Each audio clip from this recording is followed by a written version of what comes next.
My name is Father Jonah Campbell. I'm the rector of Christ the Savior Orthodox Church in Wayne, West Virginia. I was ordained to the priesthood in 2009, but we started the icon business in 2010.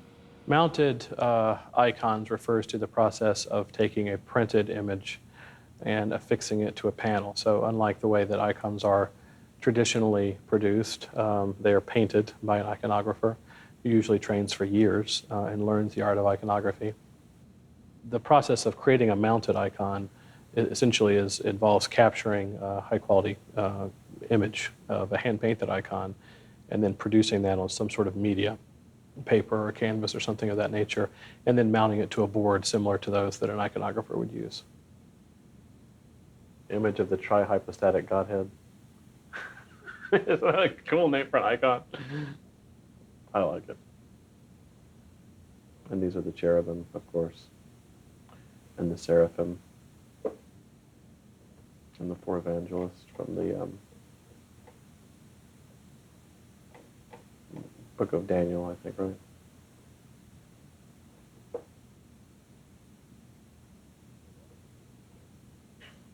The demand for icons has always outstripped the ability of iconographers to produce them.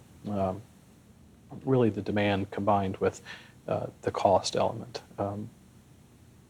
So today, I mean, if you're purchasing a hand-painted icon, from an iconographer in North America, it could cost anywhere from $500 up for a pretty simple icon. And I tell people all the time, if they can afford that, that's absolutely what they should do. But if you want to have a hand-painted icon of every saint you have a devotion to, it's going to be very hard to achieve that just based on cost.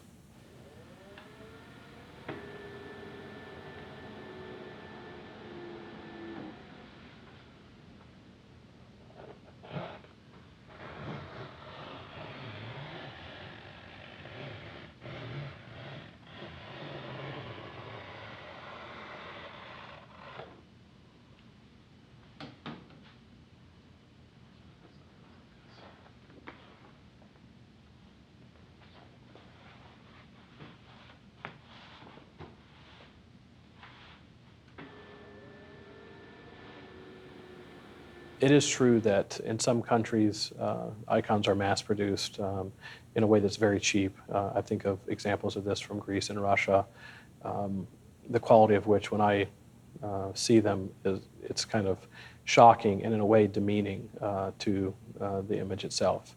And theologically, that's very problematic. We know that iconographers were always very discriminating, even in the wood panels they would choose. Well, a lot of times if the wood panel had a knot in the back of it, it would be thrown out because it wasn't an example of the concept of first fruits, offering the best to God.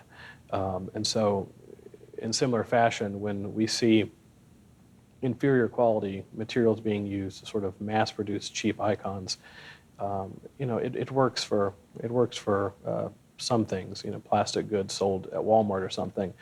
But for the things of God, there should be a higher standard, and that's really a big part of what inspired us to do what we do.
I did have a background before I became a priest in the printing industry. I was a quality engineer.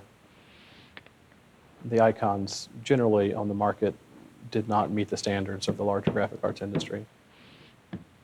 And we believed and continue to believe that if people could see icons produced at a higher quality, image quality, as well as just overall production quality, that there would be a place for that in the market.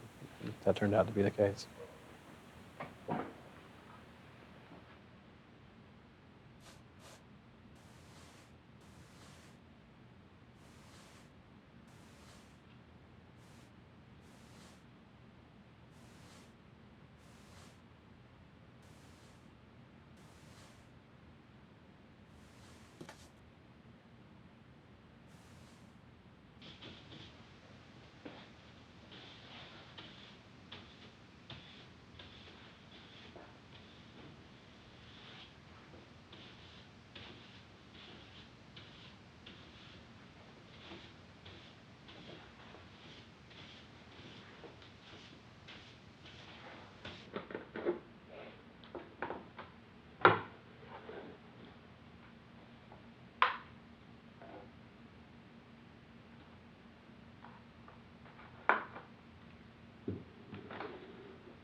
There's a very interesting article I saw one time on a journal on the internet where the point of the article was talking about, the inferiority of printed images and so forth.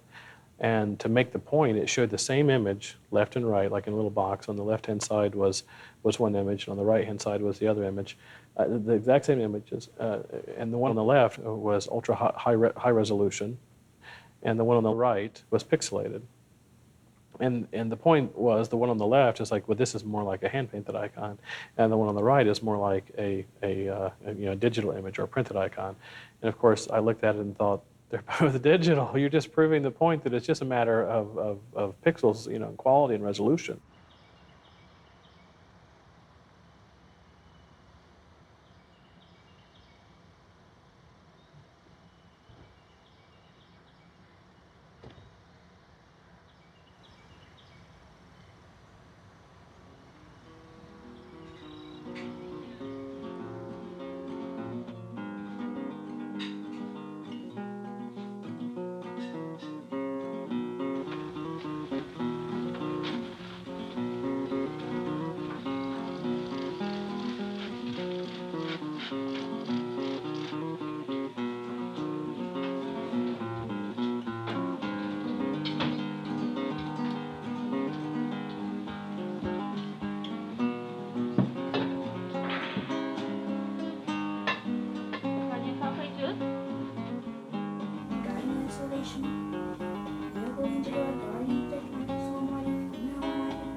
The reality is printed icons abound in the church. I mean, for every hand-painted icon that exists, there's probably, 50,000 printed icons or something like this. We believe in producing the best quality icons that are available on the market. But we aren't really married to the idea of remaining exceptionally small and being kind of a boutique provider. Even if we don't become, the market share leader, we hope that our ideas will influence other producers of icons to up the ante, as it were, on their standards. Because we're not just producing artwork, we're producing religious items that people use to have a direct connection with God and with the saints. I think that people that are fighting this battle are fighting against their they're partners, they're compatriots in arms, as it were. We're both fighting against, um, against our passions, and we're both seeking to bring the light of the gospel to a fallen world. And our enemies are not people that are producing printed icons. The enemy is the enemy of our salvation, who wants us to squabble over little things like this instead of say our prayers in front of whichever icons we happen to have.